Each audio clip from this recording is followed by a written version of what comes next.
Hey there, what's up, everybody? Welcome to Evoke Greatness.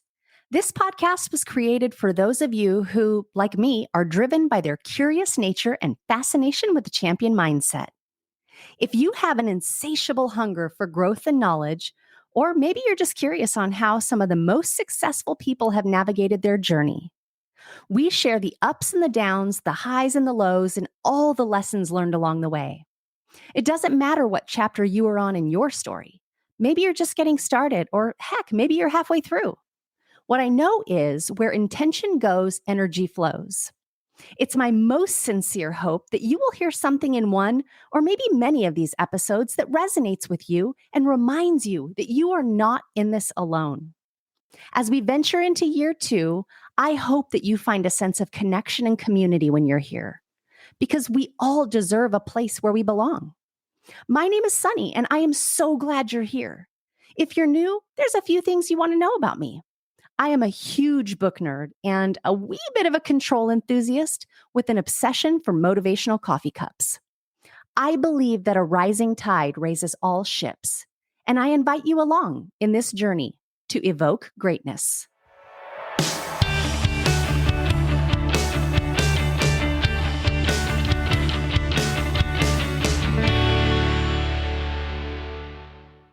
Back to another episode of Evoke Greatness. My guest today is Katy McFee. Katy is the founder of Insights to Action, and her journey is a testament to perseverance and transformation.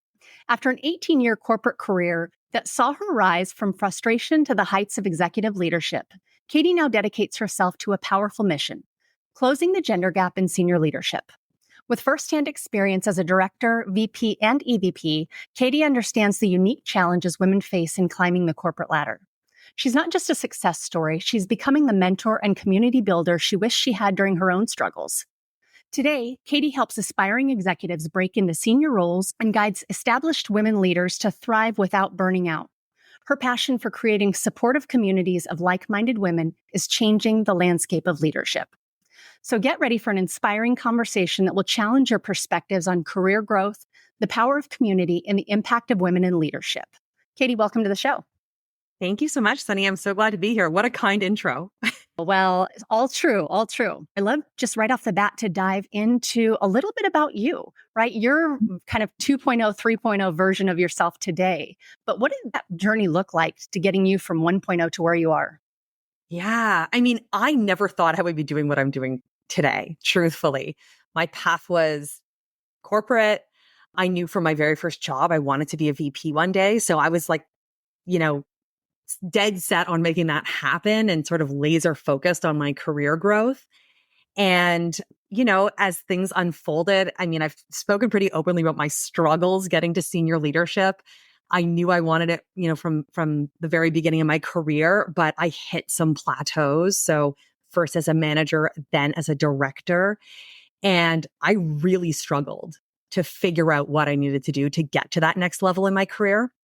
And that ended up actually really shaping what I would later do. I didn't know it at the time. If you had asked me if I would like to just trade that struggle for a rocket ship to the top, I would have said yes. But it ended up really teaching me to dive deep and get curious about what makes a great leader, what holds us back as women and men, sometimes too, and how I can help more women to make that transition to senior leadership. So once I became a VP and an EVP, I saw a lot of the women around me struggling with the same things. And so I didn't want to give them the same answers I got, which was, you're just not there yet. You're just not that strategic. I wanted to do better as a leader. And so that's what sort of led me down this path of understanding how to make that transition to senior leadership. And, then at the end of the day, as an EVP, I eventually decided, hey, I think I want to work for myself, which again was never part of the plan, was very scary. But I realized that my journey was just all part of the, sort of grander scheme of things, if you will.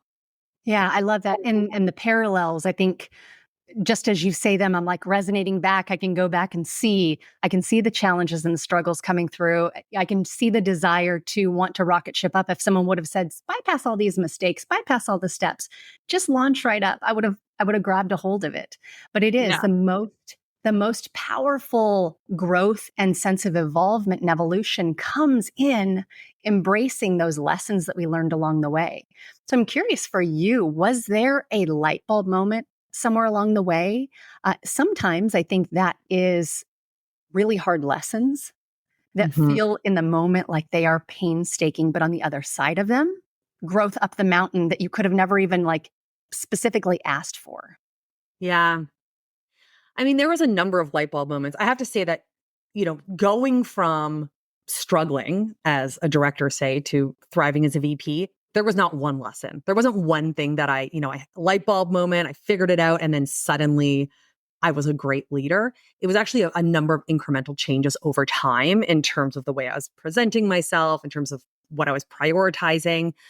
But the light bulb moments, a lot of them came later when I looked back. And because when I became a VP, I was actually really successful in that role, which surprised me because I went to a bigger company that was growing quickly with, big expectations in terms of what I was going to deliver. And I felt very intimidated. And so one of the big realizations moving into that position and in that role was that executives were actually just regular people. Mm. So for a long time, I think I put executives on a pedestal. And what that did was it created some mindset block for me. I felt intimidated. I wasn't always showing up as my best self with senior executives because I felt a level of intimidation. And then when I finally moved into a VP role, I was like, oh, these are like, I'm meeting with C-level executives, I'm meeting with VPs, and they're just regular people like me. They're just trying to figure it out like I am. So that was an epiphany for me.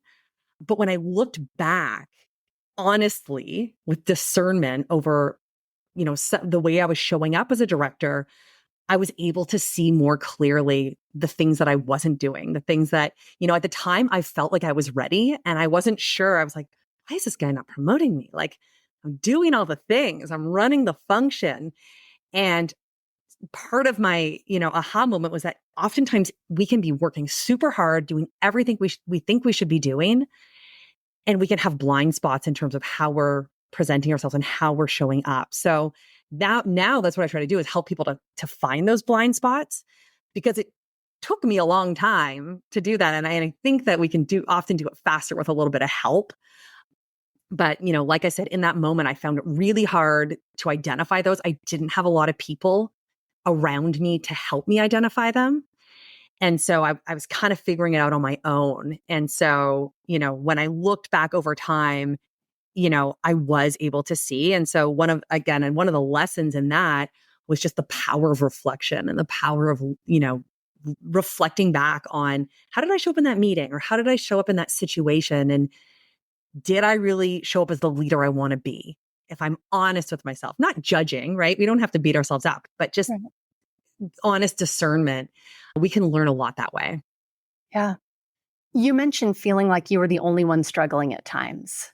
Mhm. How can you guide aspiring leaders to kind of combat that sense of isolation, that sense of feeling like, they don't want to be vulnerable, they don't want to be open about it, but how do you encourage those folks to actually share those vulnerabilities, be really open about it? Yeah, this was something that at the time I didn't realize. I was looking for a peer group.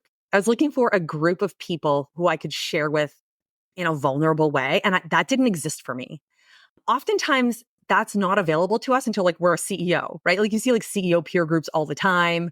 For entrepreneurs, there's a lot of options, but for mid-level managers in corporate and even like at the VP level, you don't see a lot of that. And so I would encourage people to seek out community.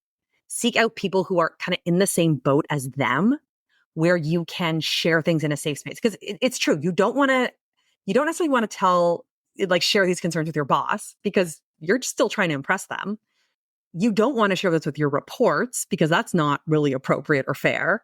And oftentimes, just because of, I'm going to say like proximity and the relationships we form, there aren't a lot of women leaders. And so oftentimes we are the only one in our friend group who's in this role, right? I talk to women about this all the time. And I'm like, when I was going through this, I didn't have a lot of people in my life who understood because a lot of my friends were Maybe they worked for the government or they were a teacher or a stay-at-home mom or whatever, and they loved me and supported me, but they couldn't relate. So I think being intentional about going out and finding your people and finding a community is so powerful because, not only can you feel less alone, but you can also get their help, right? They can help you level up. You can share advice and best practices. And that was one of the things that I got the most benefit out of. And I didn't get an opportunity to join a group like that till I was an EVP. And I Mm. remember thinking like, man, like this is so useful. I love it. It wasn't even women. It was mostly men. But I thought like, I really could have used this 5, 6, 7 years ago in my career. And so part of my goal in life is to create those groups in the world and create those communities for people who may not have access to them. Because again, it can be tough to find those people.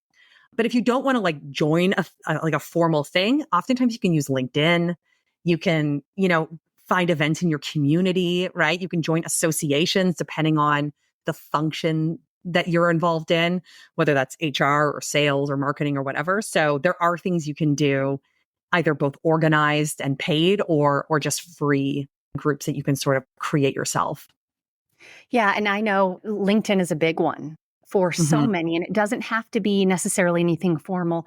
But really, again, you go back to that intentionality piece, but being intentional about seeking out those who, and maybe they're at the same level that you are, maybe they're a little bit ahead of you, Hmm. and being able to share and garner the wisdom and the experience that they have had. I think so often, I think back to my career on the fact that I had people see things in me that I didn't see in myself. And they laid pavers out in front of me, pavers, again, that I wouldn't know would lead to this amazing career. Couldn't have told you in the moment. And so today, as I look back, and today, as I've shifted from that corporate space into the entrepreneurial world, I often say it's not just the right thing to do to make sure that we're mentoring others and sharing the wisdom and insights that we have garnered over our career. It's actually, I have a sense of responsibility around it. Yeah. And so when we have that sense of responsibility to want to give back and to want to help people step over some of the potholes that we didn't even know were there and we stepped right in. But if we can share openly, authentically, other people can like vicariously Hmm. step around some of those potholes that if they didn't know the information, if they didn't have access to that, they might step right in on their own. Totally. When I think back, what I would have done for a mentor, specifically a female mentor, like I had Right. mentors, I had male mentors in my life, and I still got great advice from them, right? I'm grateful for them. They helped shape my career. But one thing I realized was that sometimes the advice of, 6'3" alpha male was not applicable to me. Right. Right. And because I would seek that advice out. And sometimes the advice I got, I was like, I don't think that's not gonna, I can't do that. Like, that's not gonna land coming from me. And it's not authentic. And at that time for me, LinkedIn was not what it is now. Right. And so I was kind of looking like locally in the community, like, is there somebody I can find who's a mentor? And there wasn't really a good way for me to do that. And now there's just so much more available where you can reach out, you can meet people, you can reach out to them, you can ask them. And oftentimes women will give back and senior leaders will give back. If they've had a great career, we do often feel that sense of, responsibility to give back to the next generation, I guess. And especially if the person's still in corporate. Sometimes if the person has moved into entrepreneurship, it's a harder ask to be like, hey, can you give me free advice if that's their business? But certainly, like when I was a VP and an EVP, I mentored people for free all the time because I just thought like this is part of what I should be doing for the community. So yeah, I think there's a lot that you can find out there that maybe wasn't around when I was going through this, and people should take advantage of that. Yeah. Well, you've said that more women in leadership is the solution to so many of the challenges that we face. Can you share a little bit more about what you mean by that? Yes, I would love to. Um, I feel so strongly about this because a lot of what holds women back today is around bias that exists that is often completely subconscious, right? And we know that the promotion gap, often referred to as the broken rung, happens the very first promotion to leadership, happens to the very first promotion to manager, where 87 women are promoted for every 100 men. This is from the McKinsey and Lean In Women in the Workplace report that they release every year. And if we believe that men and women are equally capable, as you move up in a company and this gap widens, you have to assume that there's something going on here. Like, right? Like laws of probability, it should not be that we cannot surpass 30% of senior leadership if we truly are equal in terms of capability. And so something's going on here, and I think it is largely rooted, and we've seen lots of data that supports this. It's rooted in bias. It's rooted in the myth that meritocracy can exist in companies when we know it really can't. And so, and of course, it's very complex, right? There's subconscious bias. There's the fact that women have to go on mat leaves, and then we're often the primary caregiver, and we work the second shift. There's all of these things. But the thing that is consistent is that the more women we have in leadership, the less this has an impact on women coming up the ranks, because there are more women in those senior leadership positions who are maybe mothers and who have been through the same thing, or who can empathize with, the additional challenges that we face. There's also data out there that shows that when you have women in senior leadership and on your board, there's less biased language used towards women in companies. So it trickles down. So there is a lot of evidence out there demonstrating that when we get more women into senior leadership, it creates a better environment for everyone, not just for women. The interesting thing is when we put women in senior leadership, that doesn't mean men lose, right? Like you don't see men getting axed and not getting promoted. It simply creates a more equal playing field for women who might be wanting to move into those more senior roles. So the tough thing is that it is both the solution and the problem, right? It's like we need more women in senior leadership. And so the way to do that is to have more women in senior leadership. And so sometimes, when I'm working with women and we're working through maybe perceptions and communication styles and dealing with bias, and people will ask me like, but is that fair? Isn't this not our problem? Like, should we really have to think about how am I negotiating to combat the likability backlash, or how I'm, communicating in this instance? And I always say it shouldn't be our problem, right? Like, obviously the goal is to change the system. The goal is to create bigger change, but this is where we are today. And I want to help you make more money today. I don't want to wait 100 years until systems have changed. I want to deal with where we are today and help more women get to that senior level so that change happens more quickly. So that's kind of my philosophy around it. Yeah. Well, and you talk about women in senior leadership. Maybe they're mothers. Maybe they have, for whatever, experienced the dynamic that it is to be ambitious and yet still not feel like they've got that same path or trajectory as maybe some of their male counterparts. How do you advise women to balance that sense of ambition and yet being able to show up authentically in a male-dominated leadership environment?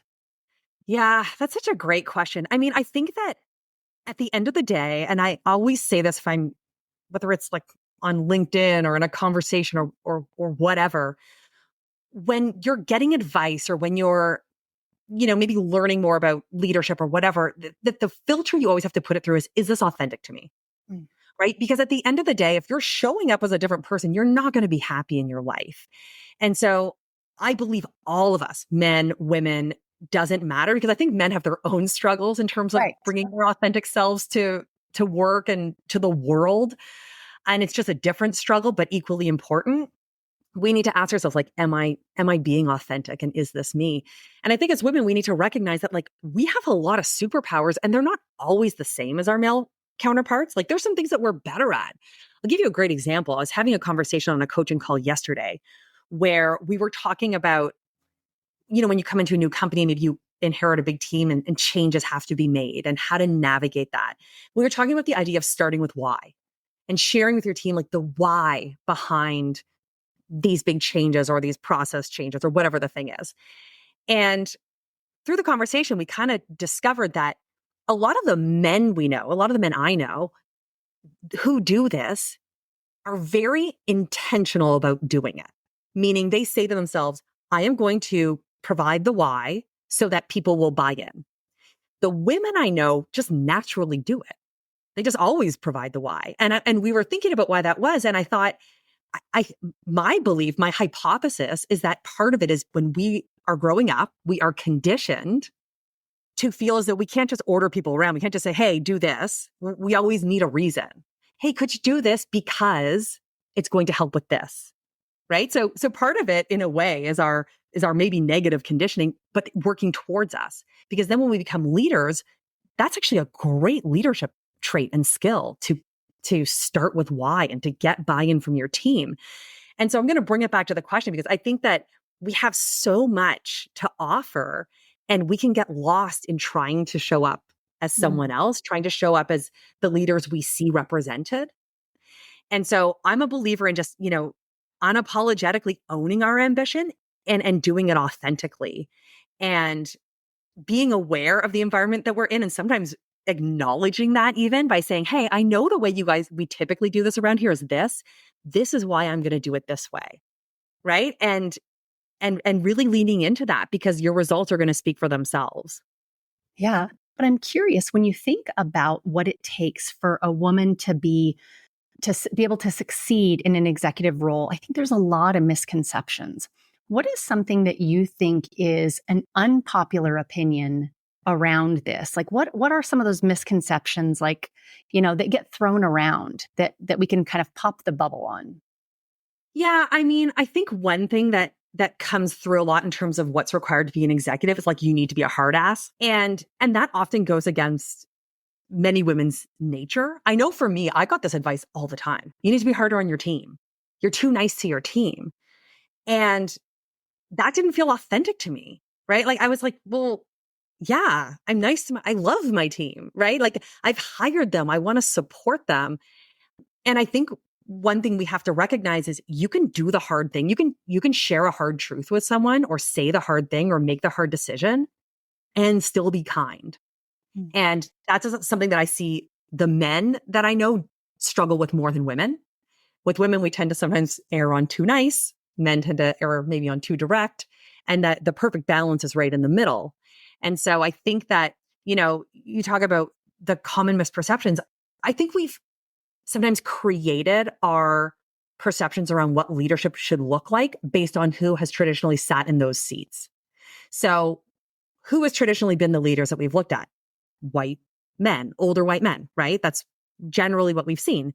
And men with personalities that are maybe very confident, maybe kind of aggressive, maybe, split second decision making and less thoughtful or whatever, right? And so we look at that and say, okay, that's what leadership looks like. And that's one thing I want to challenge because that's not always what the best leaders look like. I think we need to be able to make hard decisions. We need to be able to do the right thing. We need to be able to sometimes share a hard truth, but we can do it in a way that's still authentic and doesn't look like maybe what we've seen as traditional, leadership. We can do it in a way that actually is a bit more authentic to us. I love that you keep going back to what feels authentic because to your point Mhm. earlier, if we are acting in a way, we have a way of being that isn't our own, that truly isn't authentic to us, we're like trying to function in someone else's persona or body and that's going to feel clunky and it's going Mhm. to feel incongruent with what we're really feeling like we are or what we believe in. And it's also about the and relationship. And I love that you said that. We can complete the objective, right? I can address these things with my team, check, and do it in a way that's compassionate. I don't Mhm. have to go in guns a-blazing. And so often we forget that it doesn't have to be a this or that. It can be an and relationship. Like we can go in and complete the objective and do it in a way that is compassionate or kind, or we can be vulnerable in those moments. We can truly show up authentically. And so I love that Mhm. you keep tying those things back together there. Yeah, and I mean this comes up a lot. I find when women are maybe sharing challenges with me that having this conversation or maybe maybe they want to leave a job and they're feeling a lot of guilt or whatever the thing is. And I always ask them, okay, you know what you want to do, right? You know, or what the right thing to do is. How can you do this in a way that feels good to you? And there's almost always a way when we think about, I think when I left my EVP job, I felt terrible leaving that job. I had been there for only a year. I felt so valued on that leadership team. I have to say, like, not, I tell stories about my career and sometimes I talk about maybe not feeling super valued here or there, but I have to say, as an EVP on this team, our CEO was a great human. The senior leadership team was smart and effective. And I really felt valued as a member on that team. I really felt heard. And so when I decided to leave, it had nothing to do with the team, right? Oftentimes they were like, you only leave bad managers. Not that this was not the case for me. This was me deciding, feeling burnt out and deciding to move in another direction. So I felt horrible because I'm like, they could not have treated me better. And I'm going to leave. And I know it's not the best thing for them. But I had to ask myself, okay, but I know in my soul that this is what I'm meant to do. I know that I want to leave and do something else. How can I do it in a way that feels good to me? Where I still feel like I'm leaving with integrity, that I'm not leaving them in a bad position, that I'm just doing it the best way possible, knowing it's not an ideal situation. And I think we can ask ourselves that in all kinds of scenarios, right? How can I do this thing in a way that feels good to me? And often we can get creative and come up with a solution. Well, and you're passionate about creating those supportive communities for women leaders. How do you feel like those differ from kind of your traditional networking, which sometimes feels like cringy? Yeah. That typical viewpoint on networking. But why is that community support and that type of networking? Why is it so crucial for women? Yeah. Yeah, I believe the community part is so important, as I mentioned, because like I felt so alone in that stage of my life, and it's really hard to find people that you can talk to that really understand where you're at. And I totally feel you. I've gone to lots of networking events. Even to this day, I have to admit, I hate networking. I do it because I love the relationships I make. I was recently at an in-person networking. I mean, it was a conference, but we came to the networking sort of cocktail hour or whatever on the first night. And I'm like, okay, deep breath. If you meet 5 people, you can leave.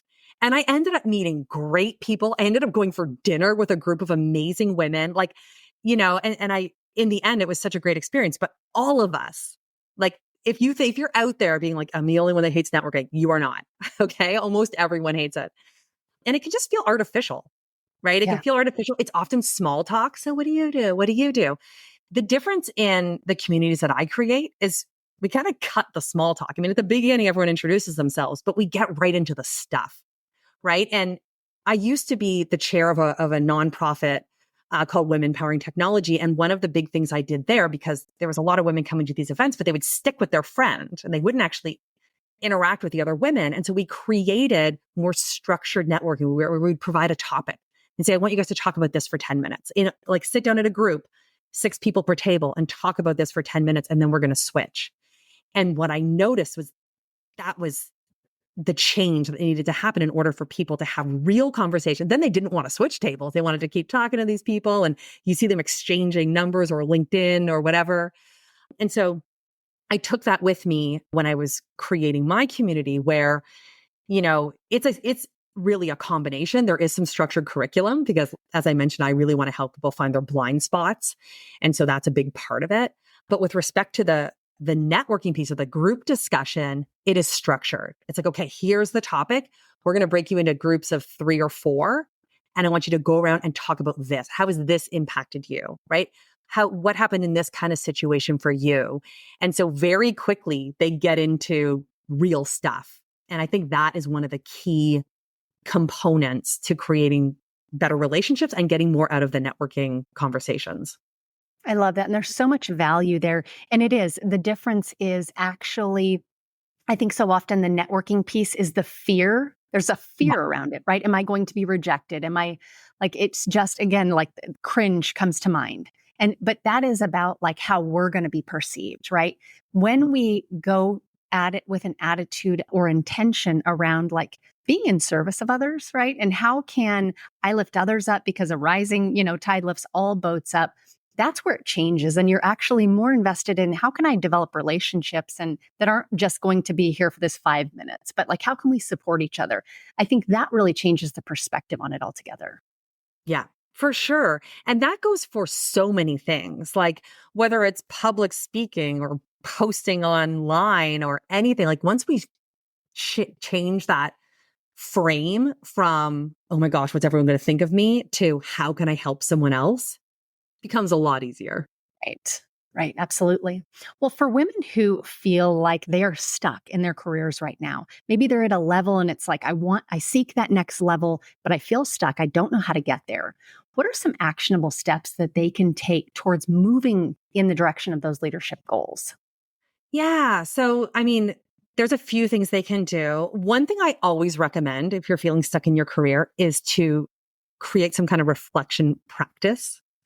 So, really start reflecting either if there's a meeting that goes really well or does not go well, sit down afterwards and reflect back, or maybe at the end of the week, every week, reflect back on what went well for me, what didn't go the way I wanted it to, why, right? So if you pitch an idea at a meeting and everyone's like, oh, yeah, that's amazing. Okay, well, what language did you use? Like, how did you do it? Like, what was different this time around? And so start to gain some of that self awareness. The second thing is to find people who can help you. I'm always like, we always think we have to do this alone. And again, like in my case, I was looking for the people. I actually worked with an executive coach around that time in my career as well. But to find people who are maybe a few steps ahead of you. So you want, when you think about it with your network of people, I always say you want people like a couple years ahead, at your level, and a couple years behind. And they're all three of those are important. So you want the people ahead because they're your mentors. They can teach you, like in my experience, this worked, or have you tried this? The people at your level are your peers. So maybe they're going through stuff right now. Maybe they're going like, oh, I tried this strategy last week. It really worked. Or this is changing in our industry or whatever, right? Or, hey, that sucks. Let's just commiserate. And then the people behind you, you can teach. And there is so much knowledge to be gained by teaching others, right? You really start to understand how good you are at something when you try to teach it to somebody else. So all of those are going to help you level up. And so I would say, look to your network. Do I have those people? Sometimes if you don't have the people ahead of you, you can solve that through like a program or something like that. And sometimes it's good to actually have all of the options, right? Like I think about myself, right? I have people that I talk to all of the time that we help each other out. I also have like a mastermind that I'm part of where I have a coach. Like I really kind of stack the odds in my favor. And I tried to do this, when I was a leader as well. Like when I came into my VP position, when I came into my EVP position, one of the first things I did was like make a list. Who are all the people I could reach out to that could help me in a given situation, or who I can bounce things off. And sometimes it wasn't that they were telling me what to do. It was more me saying, hey, this is our scenario. This is what I'm planning to do. Like, am I missing something? And oftentimes it was them saying, nope, that's exactly what I would do. You're on the right track. And then me just feeling more confident about that decision, right? Before I presented it to my CEO or whatever the thing was. So, one of the biggest things, one, obviously self-awareness, self-reflection, but finding people around you who can help you, that is just always a good idea. Don't feel like you have to do it on your own. Yeah. And having that sounding board, again, not to say, here's exactly the playbook in which you need to follow step by step. Rather, you can bounce it off of someone who maybe has been there and done that and could Yeah. just help you solidify that decision forward. And you have a program around this where you deal directly with this and talk through it. And you actually have an upcoming call. You want to share a little bit about that? Yeah. So this program is like so near and dear to my heart.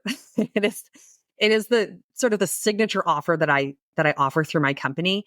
And it is specifically for women, manager, director, senior director, who are maybe feeling stuck in their career or who want to fast track their way to that next level.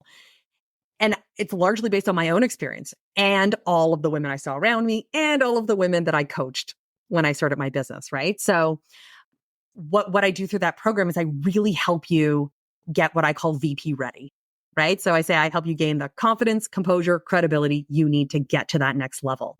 So we deal with all kind of things, to do with mindset. We talk about exec skills and what's expected. We talk about habits and boundaries. We talk about all of these important things that I'm like, once you master all of this stuff, you can go own your seat at any table.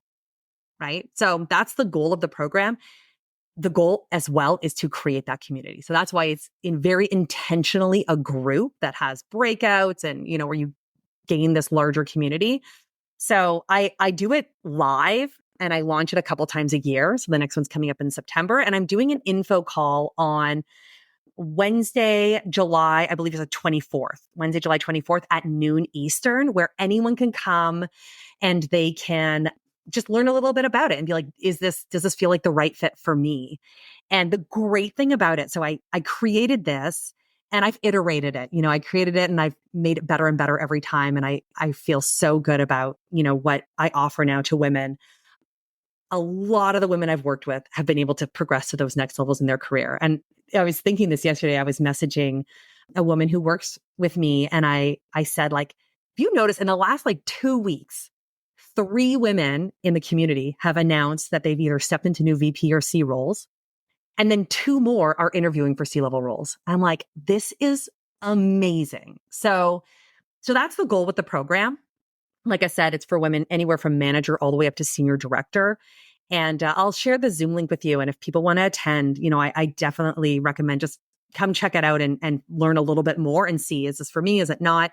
If you want more information, you can always reach out to me directly too. I'm always happy to share. Yeah. I love that. We'll put the link directly in the show notes. That way, as you listen to this, which will be a Tuesday, that call will be Wednesday. So make sure you take advantage of clicking on that link and being able to go. I mean, those are like foundational principles of making it from one level to the next. And I love that you're sharing so much about your own experience, but also the experience of those you coach, because that gives us a really vast amount of experiences, information, wisdom, and insights to be able to share to help people navigate that next rung on the ladder, if you will.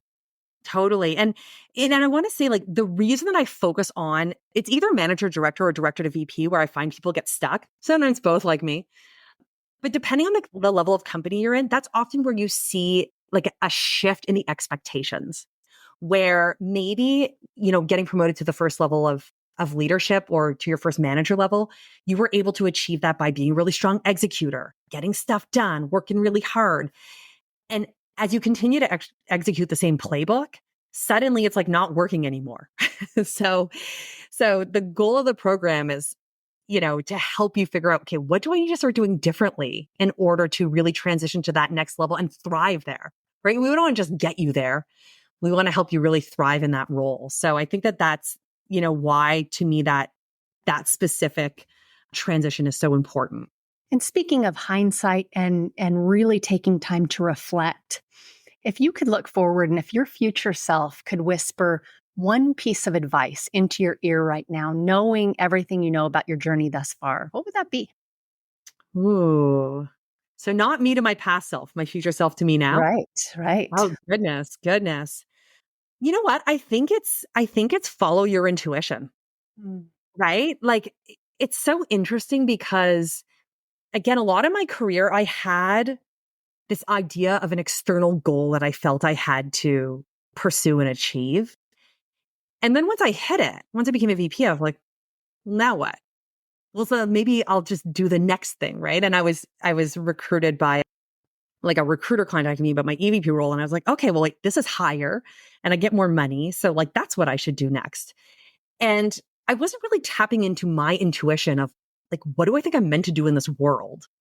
So that has been a journey for me to really start to just trust my gut and, not be so concerned with what external perceptions might be of my career choices. I got to tell you, when you say you want to leave an EVP role to go be a coach, not everyone understands. Right. I had a few friends who were like, "You're gonna what? Have you lost your mind?" And so I didn't really get a lot of support from certain people, which can really kind of mirror your own self-doubts, right? So yeah, so that's something that I've been on a journey to really embrace. And I think my future self would be like, you're on the path, girl. Just keep doing it. Oh, I love that. Well, last question before we wrap up. This is always a fun one. So imagine a giant billboard is displaying a single message, and that message resonates with your life's work. Oh my What God. powerful statement would you choose to display on that billboard for all to see, and why? This is one you could have sent me in advance. A powerful statement that exemplifies my life's work. I would say, I got to think for just a moment Mhm. here. I would just really say, and it would is a statement like Katy did this, or is it just like a general statement? Whatever you Yeah. want it to be. Because what it's around is the statement is definitely around more women in leadership is better for everyone, right? And and so I'm trying to think of like my life's work. So maybe it's like, closing the gender gap in senior leadership. Mm, That's what I would love my life's work to be. yeah. If I could even and closing it might be ambitious, but if I could have any impact on narrowing the gap we see in senior leadership, I will feel very good about what I've done. Yeah, I love that. And I think you're clearly already contributing to that, which is a gift for women within this space of those who are at a certain level and have a desire, but maybe not the confidence, not the courage, not those things that you build up over time. They're the things that come with the sometimes hard knocks and the lessons. Mhm.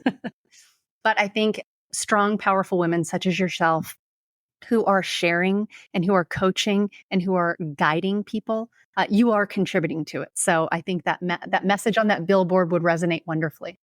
Thank you so much. That means a ton. Want to make sure everyone knows where to find you. Where can they connect with you? You're on LinkedIn. Where else should they follow you?